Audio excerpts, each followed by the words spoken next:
अच्छा, क्योंकि वॉर का आपने जिक्र किया, बहुत से देशों के बीच वॉर हो सकती है, तो दिमाग में जो पहली बात क्लिक करती है ना, वो होती है कि हमेशा से सालों से बात हो रही है थर्ड वर्ल्ड वॉर की, थर्ड वर्ल्ड वॉर की।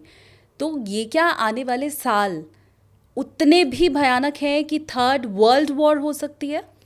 देखिए, वॉर का पीरियड तो 2025 से 2033, ये बृहस्पति के अतिचारी का पीरियड है ही, मगर ये ज़्यादा बढ़ेगी 2029, मिड 2029, और उससे भी ज़्यादा जून 2030 से ये बढ़ेगी, जब शनि का प्रवेश वृषभ राशि में आएगा। और ये जो पीरियड है मिड 2029 और मिड 2030, ये ज़्यादा भयावह रहेगा एंड ऑफ 2032 तक। उसके बाद 2035 से एक नया वर्ल्ड ऑर्डर सामने आएगा, उसको भी आप 2 से 2.5 साल दें। End of 2034, beginning of 2035, for 2.5 years, यानी कि आप उसको लें 2037 के बीच तक। तो यहाँ से दिसंबर 2034 से एक नया वर्ल्ड ऑर्डर अपने आप को इस्टेब्लिश करेगा, क्योंकि वहाँ शनि का गोचर जब कर्क में होता है तब एक नया वर्ल्ड ऑर्डर इस्टेब्लिश होगा। तो युद्ध के अगर हम साल देखें, क्योंकि अगर हम 34 और 35 की बिगनिंग से एक नया वर्ल्ड ऑर्डर देख रहे हैं, तो आप ये जानिए कि ज़्यादा युद्ध 2025 से तो शुरू ही आप माने। मैंने कहा Europe will now see some bloody years ahead, and that's not an understatement. So अब इसे हम देखते हैं, 2029 से युद्ध की स्थिति भयावह होती है, और दिसंबर 32 तक ज़्यादा, और 34 के अंत तक ये ऐसा रहेगा। भारत के लिए दिसंबर 32 के बाद फिर भी इम्प्रूवमेंट शुरू हो जाएगी। तो ये यहाँ एक मेजर वॉर की स्थिति दिखती है, मगर वॉर तो 2025 से ही शुरू हो जाएगा। मुझे लगता है ये जो पॉडकास्ट है वो हमारे व्यूवर्स को भी संभाल के रखने की ज़रूरत है। मुझे खुद भी शायद इसे प्लेलिस्ट में सेव करके रखने की ज़रूरत है, क्योंकि आपको जब कोई बोलता है कि जी बिहार इलेक्शन आने वाला है और उसका रिजल्ट ये हो सकता है, तो आपको वो चीज़ें आपके जहन में रहती हैं कि भाई अगले साल का प्रिडिक्शन है, या 2-3 महीने के बाद कहीं चुनाव है और उसका कोई प्रिडिक्शन कर दे, तो वो चीज़ें थोड़ी आसान होती है। पर ये वो पॉडकास्ट है जिसमें 2029 का प्रिडिक्शन, 2032 का प्रिडिक्शन, इवन 37 तक का प्रिडिक्शन हमने देखा है, और ये सही होगा तो आप ये याद करेंगे कि 2025 में 2037 की भविष्यवाणी हो चुकी थी और वो मनीषा आहूजा जी ने की थी। तो ये सेव करके रखने की ज़रूरत है, क्योंकि हमेशा मनीषा जी हम बहुत सी ऐसी भविष्यवाणियों की बात करते हैं जो आज के 300 साल पहले हो चुकी हैं। जी जी। जब आज जैसी कोई परिस्थिति बनेगी भी, टेक्नोलॉजी इतनी हाईटेक हो जाएगी, मोबाइल आ जाएगा, इंटरनेट 5G आ जाएगा, कोई सोच भी नहीं सकता था। तो जब हम उनकी बात करते हैं तो मुझे लगता है इस पॉडकास्ट को भी हमें सेव करके अपनी प्लेलिस्ट में रखना होगा और देखना होगा कि 2025 में जब 29 की, 32 की, 37 की भविष्यवाणी हुई थी तो क्या हुई थी। इन सब के बीच में, क्योंकि पैसा मुझे लगता है सर्वोपरि होता है, और देश उन्नति करेगा तो हम उन्नति करेंगे। युद्ध जब होता है तो इकोनॉमी वीक होती है। तो स्पेशली अगर मैं 2025 की तो हम बात कर ही रहे हैं, ये हिंदू नव वर्ष के हिसाब से ये समझना चाहूँ कि भारत की अर्थव्यवस्था कैसी रहेगी। हमने बहुत मेक इन इंडिया के ऊपर जोर दिया है, मेड इन इंडिया के ऊपर भी हमने जोर दिया है, और इन दोनों से हमें पता है कि हमारे देश की जो उद्योग हैं, जो छोटे बिजनेसमैन हैं, उनका कितना भला हुआ है, और बहुत से मुझे लगता है एंटरप्रेन्योर अभी इन फ्यूचर आने भी वाले हैं, प्लान भी कर रहे हैं। तो उन सब के पॉइंट ऑफ व्यू से ये समय कैसा रहेगा? देखिए, भारत की कुंडली में अगर हम देखें तो दशमेश शनि हैं, और अभी 2023 जनवरी से दशमेश शनि कुंभ राशि में ही थे, यानी कि दशमेश दशमस्थ थे, जो कि बहुत ही अच्छा था। अब ये दशमेश शनि एकादश भाव में प्रवेश करेंगे, यही अब 29 मार्च से, और जून 2027 तक ये एकादश भाव में रहेंगे। इसलिए इकोनॉमी तो अच्छी जाएगी। तभी मैंने कहा कि जून 2027 से पहले इंडिया थर्ड लार्जेस्ट इकोनॉमी हो जाएगी। जून 2027 के बाद जब ये दशमेश द्वादश भाव में नीचस्थ होंगे, तो जून 27 और जून 29 के बीच में थोड़ा चेकर्ड रहेगा, थोड़ा उतार चढ़ाव ज़्यादा दिखता है, मगर एक पॉइंट है जिसमें हम अष्टक वर्ग बिंदु देखते हैं भारत की कुंडली में, तो कुंभ और मीन में अष्टक वर्ग बिंदु बहुत अच्छे हैं। तो शनि का गोचर इन दोनों के ऊपर बहुत अच्छा रहेगा। इसलिए अभी भी आप देखें मार्च 2025 से जून 2027 भारत की इकोनॉमी बढ़ने ही वाली है। भारत टेलीकम्युनिकेशंस में आगे जाएगा, स्पेस प्रोग्राम्स में बहुत आगे जाएगा, बहुत आगे जाएगा। The world will look towards India and by 2030, जबकि हम कह रहे हैं कि उस समय वॉर की स्थिति आएगी, India will become the spiritual capital of the world. The world will look towards India for advice because the seekers will come to India. विश्व गुरु अलग है। विश्व गुरु की स्थिति, क्योंकि जब खंड प्रलय होता है तब कलयुग का जो प्रभाव है उसमें कमी आती है। तो ये खंड 2020 से 2050 है। तो जब कलयुग के प्रभाव में कमी आएगी देन ईस्ट राइज करेगा, जो ज्ञान का स्तोत्र है वो राइज करेगा। जब माया इस पर पड़ जाती है, यानी कि पूर्ण कलयुग आता है, तब वेस्ट को आप कहते हैं वो बहुत इंटेलिजेंट है, जबकि इंटेलिजेंस आपके पास है। आप अपने ही इंटेलिजेंस को, अपनी धरोहर को डिस्कार्ड करते हैं। मगर जब खंड प्रलय आता है, और ये खंड छोटा मोटा नहीं है, 30 साल का खंड है 2020 से 2050, तब जो जेन्युइन नॉलेज है या जो ज्ञान है वह उजागर होता है। और सूर्य तो ईस्ट में ही उगता है। हाँ। तो ये इसको तो बदला नहीं जा सकता है। हाँ। तो यहीं से ज्ञानवर्धन तो यहीं से होगा। भारत तपस्थली है, तपोभूमि है। लोग कहते हैं हमें फॉरेन कंट्री में जाना है, मैं बहुत बार कहती हूँ ये तपोभूमि है, तपस्थली है। इस भूमि में तो आप बहुत सी ऐसे बहुत कुछ ऐसा है जो 2 डायमेंशनल है, 3 डायमेंशनल हैं हम लोग जो देहधारी हैं, 2 डायमेंशनल भी हैं। बहुत कुछ तो वह तो तपस्थली में रह रहे हैं जो शायद ज्ञात भी नहीं होता लोगों को। तो तपस्थली में रहने के लिए अनेकानेक जन्मों की जो पुण्य है वो अर्जित होता है, तब तपस्थली में जन्म होता है। ये साधारण है ही नहीं भारतवर्ष का जन्म। सोना यहाँ से जब आप तपोभूमि में जब पूरी तरह से आप जलेंगे तो फिर उसके बाद सोना ही निकलेगा। बिल्कुल। अब इसी के साथ साथ हमने इकोनॉमी की भी बात कर ली। हम अगर अपने पड़ोसी देशों को देखें, क्योंकि बीते समय हमने देखा है कि बहुत अस्त व्यस्त हमारे जो पड़ोसी देश हैं वहाँ अस्थिरता रही है। बांग्लादेश की अगर हम बात करें, पाकिस्तान में तो खैर हमेशा से ही रहा है, चाइना की हम बात करें, श्रीलंका की हम बात करें, तो हमारे जितने भी पड़ोसी देश हैं वहाँ बहुत अस्थिरता रही है। और फिर बगल में जो रह रहा है उसका असर तो हमारे ऊपर पड़ता ही है। तो ऐसा भी कुछ है आगे, क्या पड़ोसियों से तो दिक्कत नहीं होने वाली हमें? देखिए, भारत की जो कुंडली थी, और पहले मकर लग्न की कुंडली, अब वृषभ लग्न की कुंडली, तो ये कुंडलियाँ दर्शाती हैं कि नेबरिंग कंट्री से परेशानी होगी। अब चाहे वो श्रीलंका बॉर्डर रोड इनिशिएटिव्स का एक ट्रीटी बनाए चाइना के साथ, जो कि की है उन लोगों ने, और अभी तक शेख हसीना गवर्नमेंट थी। अब जैसे ही यूनुस मोहम्मद आए हैं, आपने देखा ही है क्या होगा।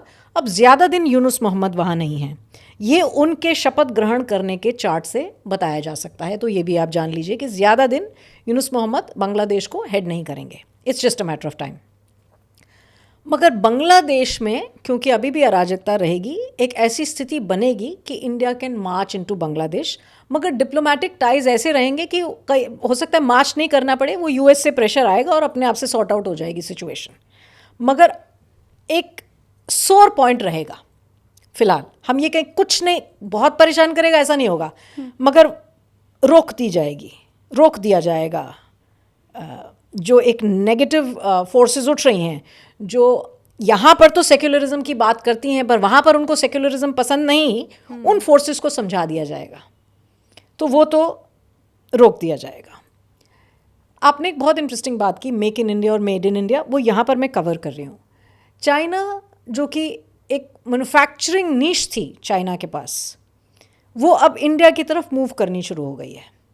वो जो मैन्युफैक्चरिंग नीश या जो मैन्युफैक्चरिंग स्ट्रेंथ चाइना की थी, वो अब इंडिया की तरफ आ रही है।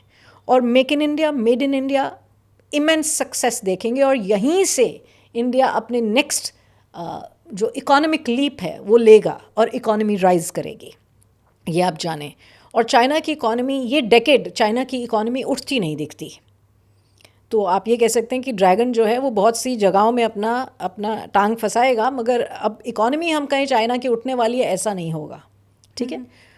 पीओके इसी चैत्र वर्ष में, इसी वर्ष में आ जाएगा। जो पाक ऑक्यूपाइड कश्मीर है वहाँ के लोग, वो मूवमेंट शुरू हो जाएगी। और अब ये जो मोदी गवर्नमेंट है ये इसको सॉर्ट आउट कर देंगे और पाक ऑक्यूपाइड कश्मीर वापस इंडिया में आ जाएगा, इसमें कोई दो राय ही नहीं है। इमरान खान जो हैं उनके साथ कुछ ज़्यादा ही गलत बर्ताव करेंगे, मैं इसको कोर्ट्स में बोलती हूँ, क्योंकि कोई मेजर डिसीजन लेके अगर इन्होंने कोई ऐसा काम किया कि इमरान खान को कोई बहुत बड़ी सज़ा दे दी या कुछ ऐसा हुआ, तो आप जाने वो कोइंसाइड करेगा पाकिस्तान के डाउनफॉल के साथ। डाउनफॉल तो ऑलरेडी हो चुका है, मगर वो तो बहुत ही फिर बहुत ज़्यादा डाउनफॉल होगा, इरिवर्सिबल डाउनफॉल है वो। तो पाकिस्तान का तो हम कुछ खास देखते नहीं हैं। आप अगली डेकेड में देखेंगे कि ये तो बहुत ही बुरा हाल दिखता है। बालूचिस्तान तो कभी भी, और मतलब इस डेकेड के अंत तक आप देखें अलग हो जाएगा। जहाँ हिंगलाज भवानी है, मैं अक्सर ऐसे ऐसे हाँ। एनीवे मतलब जो दिख रहा है चार्ट में, देखिए हम तो इसमें कोई विजुअल थिंकिंग नहीं है, जो हमें चार्ट दिखा रहा है पाकिस्तान का, हम चार्ट देखते हैं, मेष लग्न की कुंडली, उसका चैत्र शुक्ल प्रतिपदा बनाते हैं, तो जो हमें दिख रहा है हम तो वही पढ़ के बताएंगे। तो वहाँ पे ये भी दिखता है कि इमरान खान के साथ कोई खासा ही गलत बर्ताव, मैं और क्या शब्द इस्तेमाल करूँ यहाँ पर, सज़ा दे सकते हैं या कोई ऐसा कोई फेटल इंसिडेंट हो जाए, तो वहाँ आंतरिक अराजकता इतनी ज़्यादा बढ़ जाएगी कि फिर है ना। हालांकि पाकिस्तान को देख के इसमें कोई अचरज होने की बात भी नहीं है, उनका तो एक लंबा इतिहास रहा है। तो अगर ऐसा कॉम्बिनेशन भी अगर आप देखें चार्ट के ऐसे हैं चौथे और छठे घर के कि बार बार भूमिखंड टूटेगा, पाकिस्तान का भूमिखंड बार बार टूटेगा। बांग्लादेश टूटा, वो पाकिस्तान का हिस्सा था, अब बालोचिस्तान टूटेगा। तो कॉम्बिनेशंस हैं, वो चार्ट वो जिस समय बनाया गया वो उसमें कॉम्बिनेशंस हैं, इसमें कोई क्या कर सकता है। आपने ये सारी चीज़ें भले एस्ट्रोलॉजी के पॉइंट ऑफ व्यू से बताई हों, पर मुझे लगता है आप भी इससे इत्तेफाक ज़रूर रखेंगी कि आपने जो कहा ना पीओके भारत में वापस मिलने का समय आ गया है, तो एस्ट्रोलॉजी चाहे जो कहती हो, लेकिन एक भारतीय वो हमेशा से यही कहता था, यही चाहता था। और मैं चाहती हूँ मेरे व्यूवर्स भी मुझे कमेंट करके बताएं, हालांकि ये बहुत अच्छी बात कही है मनीषा जी ने, लेकिन आप भी क्या वो चाहते हैं वो दिन आए, जल्दी आए, जब पीओके वापस भारत का अंग हो, जो हमारा ही है, वो हमें मिल जाए फिर से। तो आप वो प्लीज़ मुझे कमेंट करके यहाँ पर बताइए। इसके साथ ये भी अब मनीषा जी की क्या, अगर मैं कुछ पॉलिटिशियंस की आपसे बात करूं, ख़ासकर अगर मैं पीएम मोदी जी की बात करूं, क्योंकि मैंने बहुत पहले एक पॉडकास्ट किया था विवेक त्रिपाठी जी के साथ, जो कि सिग्नेचर एस्ट्रोलॉजर हैं। उन्होंने ये कहा था कि मोदी जी अपना ये जो थर्ड टर्म है वो कंप्लीट नहीं कर पाएंगे। मैं इसीलिए यहाँ पे नाम लेके खासकर बोल रही हूँ। तो वो सिग्नेचर एस्ट्रोलॉजी के पॉइंट ऑफ व्यू से उन्होंने बताया। फिर मैंने अंकित अग्निहोत्री जी के साथ एक पॉडकास्ट किया, उन्होंने मंडेन एस्ट्रोलॉजी के आधार पर ये बताया कि थर्ड टर्म कंप्लीट करना मोदी जी का मुश्किल दिखाई दे रहा है। तो क्या आपकी जो गणना है, या अगर आपने मोदी जी की कुंडली देखी है, तो वो भी क्या इस ओर इशारा कर रही है? देखिए 2026 का जो लास्ट क्वार्टर है, यानी कि अक्टूबर 2026 से मार्च 2027, ये एक बहुत ही डिफाइनिंग पीरियड रहेगा पीएम मोदी के लिए। और इस पीरियड में ये टर्म, यहाँ पर ये टर्म टूटेगा, माने वो कंप्लीट तो कर नहीं पाएंगे, ये तो एक बात है कहने की, मगर ये वो पीरियड आएगा जो 2026 का साल जब अंत हो रहा होगा, वहाँ से ये डिफाइनिंग पीरियड शुरू हो जाएगा कि पीएम मोदी अपना ये टर्म कंप्लीट नहीं कर पाएंगे। बहुत क्लियर है प्राइम मिनिस्टर नरेंद्र मोदी के शपथ ग्रहण की कुंडली से और उनकी अपनी कुंडली से भी ये बात को बहुत क्लियरली देखा जा सकता है कि ऐसा होने वाला है। मगर आप जानिए कि वहाँ भी हम ये कह सकते हैं कि ऐसा नहीं है कि गवर्नमेंट फॉल करेगी और कोई और, बीजेपी ही फिर से पावर में है तब भी। और ये भी मैं अक्सर देखती हूँ, और चार्ट में भी बीजेपी का आप चार्ट देखें तो आप जानते हैं कि 2029 में भी बीजेपी ही आ रही है, बहुत क्लियर है ये चार्ट में। अच्छा। तो उसमें तो कोई दो राय नहीं है। लेकिन मोदी जी का जो थर्ड टर्म है, आप भी कह रही हैं कि उसमें मुश्किलें दिखाई दे रही हैं। मुश्किलें दिखाई दे रही हैं, टर्म कंप्लीट ही नहीं होगा। आप भी ये दावे के साथ कह रही हूँ मैं आपको ये बात, ये टर्म कंप्लीट नहीं हो सकता। हालांकि बहुत से लोगों ने हमारे पॉडकास्ट में ही ये दावा किया है कि मोदी जी अब राष्ट्रपति बन जाएंगे, वो एक अलग बात है। यहाँ पर बात ये हो रही है कि प्राइम मिनिस्टर का ये जो पद है, हाँ, या इस पर इस टर्म में नहीं, पूर्णतया हम ये कहें कि ये टर्म पूरी हो जाएगी तो ऐसा नहीं होगा। मैं तो पीरियड भी आपको बता रही हूँ कि 2026 का जब अंत आएगा तो ये क्लियर होने लग जाएगी बात, ये क्लियर हो जाएगा, वहाँ से ये बात क्लियर है। ओके मैंने इसका अगला सवाल पिछले कई पॉडकास्ट में कुछ पॉलिटिशियंस का नाम लेके पूछा है कि क्या वो हो सकते हैं, क्या वो हो सकते हैं। आपके साथ मैं ऐसा बिल्कुल नहीं कर रही हूँ। मैं आपके साइड ही बॉल डालते हुए ये कह रही हूँ कि क्या किसी दूसरे पॉलिटिशियन की आपने कुंडली देखी है। लेट्स से लोग ये बोलते हैं कि योगी जी अगले प्रधान, लोग ये चाहते हैं, एक जन भावना की अगर मैं बात करूं कि वो चाहते हैं कि आप योगी जी बने, या कुछ लोग कहते हैं मोदी जी के बाद तो अमित शाह ही हैं, कुछ नितिन गडकरी जी को कहते हैं कि भाई वो एक चेहरा हो सकते हैं जिन्हें हर कोई एक्सेप्ट करेगा। आपने किसी की कुंडली का अध्ययन किया है और आपको लग रहा है कि बहुत स्ट्रॉन्ग उनकी कुंडली है आने वाले समय की? 2029 का जो इलेक्शन है उसमें तो योगी जी लगते हैं हमें आते हुए, ये हम कह सकते हैं। मगर जो इंटरिम गवर्नमेंट चेंज होगी, गवर्नमेंट माने जो प्राइम मिनिस्टरियल कैंडिडेट हैं जो चेंज होंगे, वहाँ पर उस समय बहुत सारे लोगों की कुंडली देखनी पड़ेगी। तो वो गणना अभी मैंने नहीं की है क्योंकि इतने सारे कैंडिडेट्स हैं, कोई भी उस समय हाँ। उस गवर्नमेंट के हेल्म पर आ सकते हैं, तो वो अभी देखना पड़ेगा। मगर तो 2026 का जो पॉइंट है वहाँ पर तो हम योगी जी को नहीं देख रहे हैं, मगर 2029 का जो चेंज है वहाँ पर उनको हम देख रहे हैं। वैसे भी बीजेपी हमेशा चौंकाती ही है, जो नाम आता है वो पहले से कोई सोच नहीं सकता या उसका आकलन कर नहीं सकता। अब मैं जाते जाते चाहूँगी मनीषा जी कि आप हमारे व्यूवर्स को कोई अगर टिप्स देना चाहें इस नए साल के लिए। जैसे आपने एक बीच में ही कहा था, मैं रिपीट कर देती हूँ अगर किसी को याद नहीं है, कि आपने कहा था कि चूँकि आपसी द्वेष बहुत बढ़ जाएगा, खटास रिश्तों में शुरू हो जाएगी, तो उसको हमें संभाल के रखने की ज़रूरत है। क्या ऐसी ही कोई टिप्स आप एस्ट्रोलॉजी और चार्ट को देखते हुए हमारे व्यूवर्स को क्या देना चाहती हैं? देखिए, मैं ये कहूँगी कि जिस प्रकार का ग्रह गोचर है तो ये ऐसा है कि ये परेशानी की स्थिति दिखाता है। अब हमारा जो जीवन है, जो जीवन शैली है, वो ऐसे हो गई है कि जिसे कहते हैं एक्विजिशन मोड में, इकट्ठा करें धन समृद्धि, लाइफस्टाइल बहुत अच्छा हो, और हम सोचते हैं कि ये हमारे पुरुषार्थ से हो रहा है। आने वाली डेकेड हमें ये दिखा देगी और सिखा देगी कि हमारे पुरुषार्थ से कुछ नहीं हो रहा, एक डिविनिटी है, एक वो डिवाइन स्कीम ऑफ थिंग्स है। और हम कितना भी अपने आप को समझाएं, क्योंकि आजकल मैं बहुत सारा ये शब्द सुनती हूँ कि मैनिफेस्ट कर देंगे।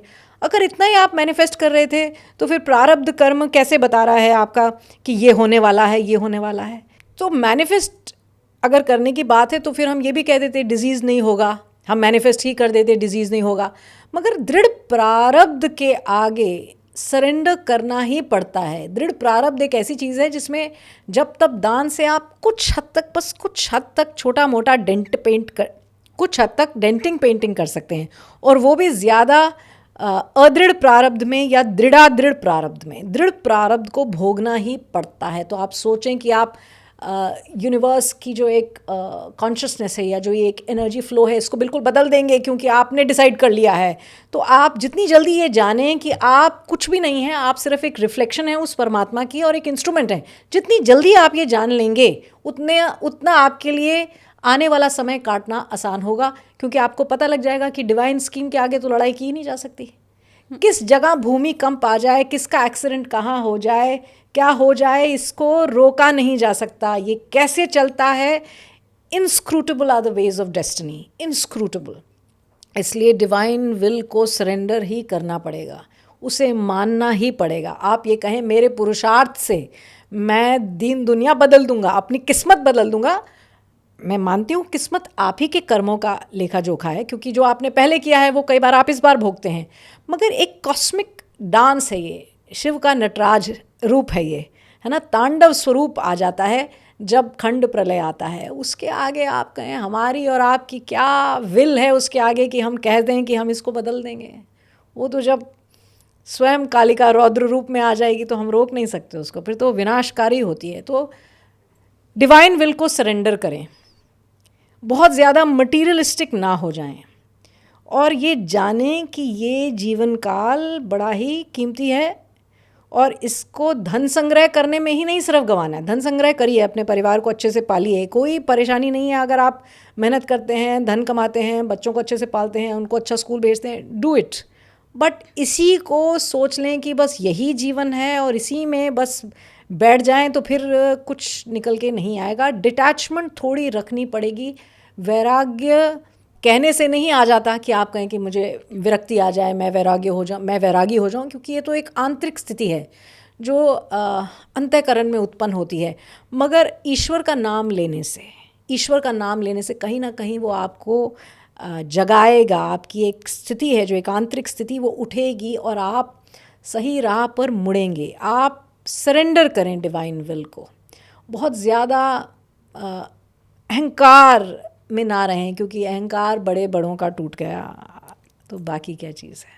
और बेवकूफ़ अहंकार करते हैं, समझदार ईश्वर पर छोड़ते हैं। अब देखिए, नव वर्ष में हम ये भी देख रहे हैं कि मीन राशि में 5 ग्रह एक साथ बैठे हैं, जो कि अष्टम भाव है। तो ये नेत्र रोग भी दिखाते हैं। आइज़ का कोई वाटर बोर्न डिजीज़ या जलीय तत्व से कोई ऐसा डिजीज़ या ऐसी इन्फेक्शन होना जिसके कहते हैं कि हम कंजंक्टिवाइटिस जैसी स्थिति बनना, बहुत ज़्यादा जिसे हम कहें कि वो प्रेवलेंट हो गई है।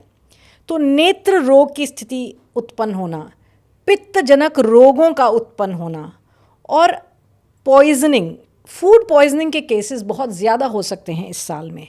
वाटर बोर्न डिजीज़ दिखते हैं।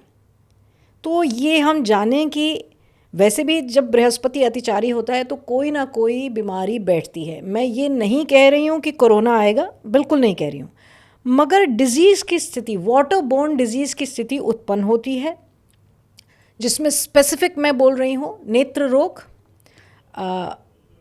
रेस्पिरेटरी रोग और पित्तजनक रोग। अब पित्त अग्नि से पित्त माने अग्नि का प्रभाव शरीर में जब बढ़ जाता है तो पित्त जनक रोग। तो रोग की स्थिति उत्पन्न हो रही है मीन राशि के जलीय तत्व में। इतने सारे ये जो ग्रह बैठे हैं ये प्रॉब्लम दिखा रहे हैं किसी डिजीज़ की। सनातन धर्म की धुरी में रहें। ये एक ऐसी एडवाइस है कि कहने की भी ज़रूरत नहीं है, मगर धर्म की धुरी में, in the axis of righteousness of dharma, stay in the axis of righteousness. सूर्य की उपासना ज़रूर करें, सूर्य अष्टकम का जाप, आदित्य हृदय स्तोत्रम का जाप। नेशन की, एक राष्ट्र की कलेक्टिव कॉन्शियसनेस उठनी चाहिए। जब राष्ट्र की कलेक्टिव कॉन्शियसनेस उठती है तब बहुत सारी चीज़ों में बदलाव आता है। और यहाँ पर मैं एक बात कहूँगी, हम अपने लिए तो जाप कर सकते हैं, मगर जब हमें राष्ट्र के लिए जाप करना हो तो सामूहिक जाप करना पड़ेगा। और जैसी स्थिति दिख रही है इसमें सामूहिक जाप, अगर लोग इकट्ठा हों, 30-40 लोग इकट्ठा हों और बैठ के कहें कि हम हनुमान चालीसा का जाप करेंगे, बैठ के हम रुद्राष्टकम का जाप करेंगे, सामूहिक जाप जो है वह उस स्टेट की, उस सिटी का प्रारब्ध जो है उसको भी बदलने का पावर रखता है कि जो इंसिडेंट्स हो सकते हैं उस जगह पर, उस जगह को प्रोटेक्ट करेगा। सिर्फ वो कुछ लोग जो सामूहिक पाठ करेंगे वो उसको रोक सकते हैं। पर मैंने फिर कहा, दृढ़ प्रारब्ध को रोकना नामुमकिन है, मगर आप अदृढ़ और दृढ़ादृढ़ प्रारब्ध को रोक सकते हैं। अपनी बात तो सभी करते हैं, मगर समूह की बात, शहर, स्टेट लेवल पर, या हम कहें कि हम कवच पढ़ते हैं तो एक अपने लिए पढ़ते हैं, एक परिवार के लिए पढ़ते हैं और एक राष्ट्र के लिए पढ़ते हैं। ऐसा करिए, फिर चाहे वो नारायण कवच हो, चाहे वो दुर्गा कवच हो। मगर जिस भूमि ने आपको पैदा किया है उस भूमि का ऋण आप उऋण तो नहीं हो पाएंगे, मगर ये जाप ज़रूर करिए। Thank you so much Manisha ji. मुझे लगता है आपने जो ये लास्ट वाली जो टिप दी है उसके बाद लोगों के ज्ञान चक्षु भी खुलें और इन चीज़ों को वो फॉलो करें। हालांकि मुझे लगता है मुश्किल है, आपके आसपास एक ऑरा बना होता है, लेकिन मैं चाहती हूँ कि आपने जो कहा है, जो बातें कही हैं, और ये तो आप कह ही चुकी हैं कि आगे आने वाले साल में वैराग्य की तरफ भी लोग बढ़ेंगे और ज्ञान भी लोगों का बढ़ेगा। ये आपने ड्यूरिंग पॉडकास्ट अपनी प्रेडिक्शंस में बताया है, तो फिर बस वही हो और वो ज्ञान चक्षु लोगों का खुले, यही मेरी कामना है। और व्यूअर्स को मैं यही शुभकामना देती हूँ। जैसे विशेस के साथ हमने पॉडकास्ट शुरू किया था, तो अब यही गुड विशेस लोगों के साथ मेरी रहने वाली है। और बहुत शुक्रिया आपका, जो इतना टाइम आपने निकाला और इतना ब्यूटीफुल तरीके से आपने इन सारी चीज़ों को समझाया हमें। Thank you so much. Thank you, नमस्कार।